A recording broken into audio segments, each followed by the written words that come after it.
Hey, welcome to the BeatlesVlog, which is just a working title for this because I don't have a name yet.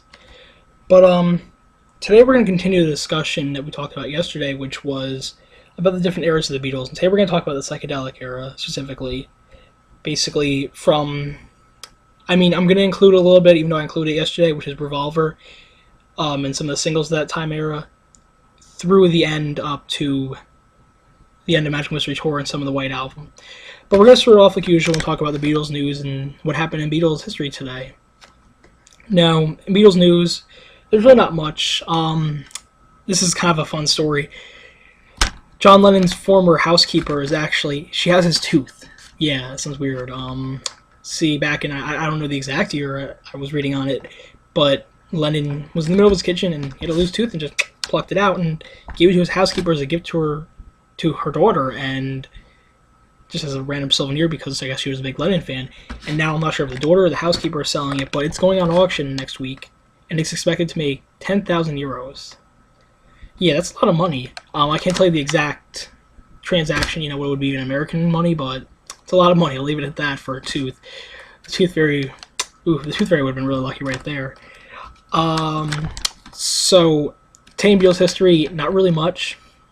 In '67, the overdubs for the guitar tracks for Hello Goodbye were recorded, which, it's nothing really big. I was reading on what happened today, and it's just a lot of they played here, they played there in like 61 through 63, Hamburg and Cavern Club stuff. In 1999, Ringo Starr's CD, I Want to Be Santa Claus, was released. But like I said before, I don't really care about Ringo's solo stuff. And on that note, I think his single for Photograph, which was, I believe, 73, was released on this day, too. Also in Beatles news, there's a new Beatles book coming out called Beatles for Sale on Parlophone Records, which is, I believe, 444 pages with 700 pictures of the Beatles in it. So that's going to be really cool. I might have to actually pick that up.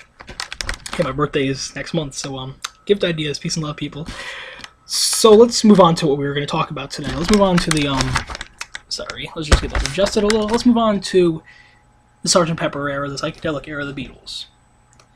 So, yesterday we talked about the beginning, we talked about Beatlemania. Now, at the height of Beatlemania, they released this album called Revolver.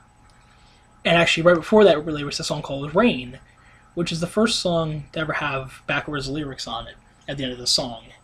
And first song ever, I may add, not just the Beatles, the first song ever. And you see that in music a lot even today.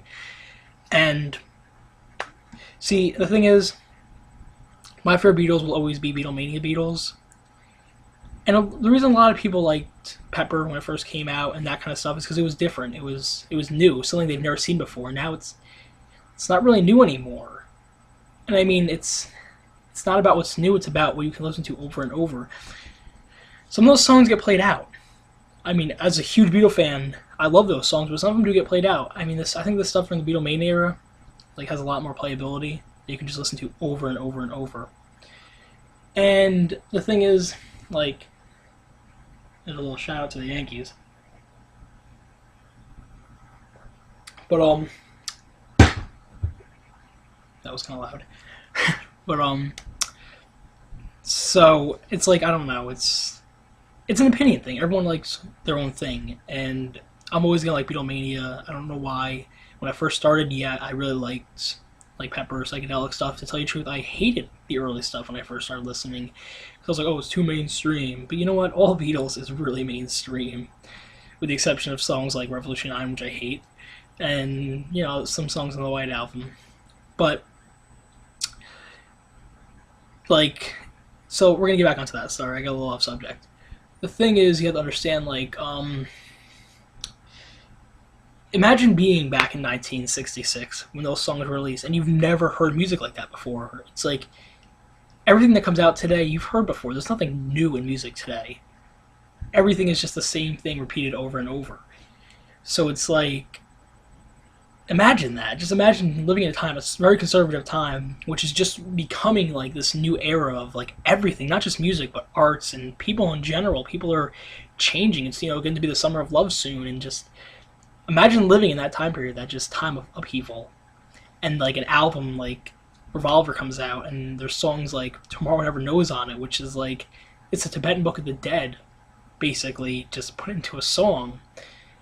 And Robert actually Leary, or Timothy Leary, I don't know how I got Robert, Dr. Robert, I think I was thinking. We got into that next. Timothy Leary actually did his own like version of the Tibetan Book of the Dead, which I'm not sure if that's the one Lennon read or if he actually read the original, but like I have that copy somewhere laying around. I don't know where it is, but like, and then you have songs like Eleanor Rigby, which is one of the most beautiful songs you'll ever hear. Like the orchestration on that, like, was never done before. I mean, with the exception of Yesterday. But you have other songs like Dr. Robert, which is about a drug dealer. You know, a song about a drug dealer? That's pretty controversial. And there's other great songs in that. Love You Too. George's, I mean, he did the sitar in Norwegian Wood, but it's the first like George song, like with sitar, like he did With and Without You, and a couple of songs later in the Beatles' career. And like the album was just, it was a transition from one type of music to the other. Like you look at Rubber Soul, and there's stuff like Norwegian Wood on there, and there's a couple songs, but that album for the most part is just like this big change in music, and it was that bridge that was necessary to go from Rubber Soul to Sgt. Pepper, which we'll get to next. On the note of Revolver, which is my favorite album, so of course I gotta talk about it for like an extra minute. There's just so much great music on that album. She Said, which is like basically about hanging out with a bunch of celebrities, and one of them saying, "Oh, I know what it's like to be dead," and then Lennon writes that down. So let's move on because I only got about 3 minutes left. Sgt. Pepper. Now, that was Paul's idea. They just got to the point where they didn't want to tour anymore, and it took a year to record the album. And Paul goes, let's make an album for another band besides us, but let's record it. Sgt. Pepper's Lonely Hearts Club Band. And they come out with this beautiful album, which is from track A to the end of the album is like just great song after great song after great song. And, I mean, it was originally supposed to be a concept album, but it's not really a concept album. I think Tommy by The Who was the real first concept album, but that's just my opinion. So either way, you get from there, and you listen to the album, and it's just like, what the hell am I listening to? You know, let's start from the beginning. I might do a two-parter for this, because I kind of want to talk about this a little more, and I only got 2.5 minutes left. So, you start off with Sgt. Pepper, and it's just like this weird, you know, carnival-y sound, you know, coming up in the beginning. You feel like you get that just scenery that you're like at a fair or something, and the band's warming up, and then they just start playing, and they introduce the singer Billy Shears, who is Ringo, who is weird because he only does like, is he only do that? Is it only with the help from my friends on that album? I'm trying to think. I think he just does one song on that album, but I might be wrong. Well, we'll get through, when I go through the songs, I'll realize if I was wrong or not. So then it's just like this very, you know, weird scene you're getting in this band that's not the Beatles. And then it goes into With a Little Help from My Friends, which is one of the most famous Beatles songs of all time. And it's just a very cheerful, fun song. And you can tell that they're actually having a good time for the first time in a while because the touring was just killing them. But at the same time, this is the beginning of, you know, the end at the same time. So then you get to Lucy in the Sky, which is controversial because it's LSD or the initials. Now, I don't think Lennon did that on purpose.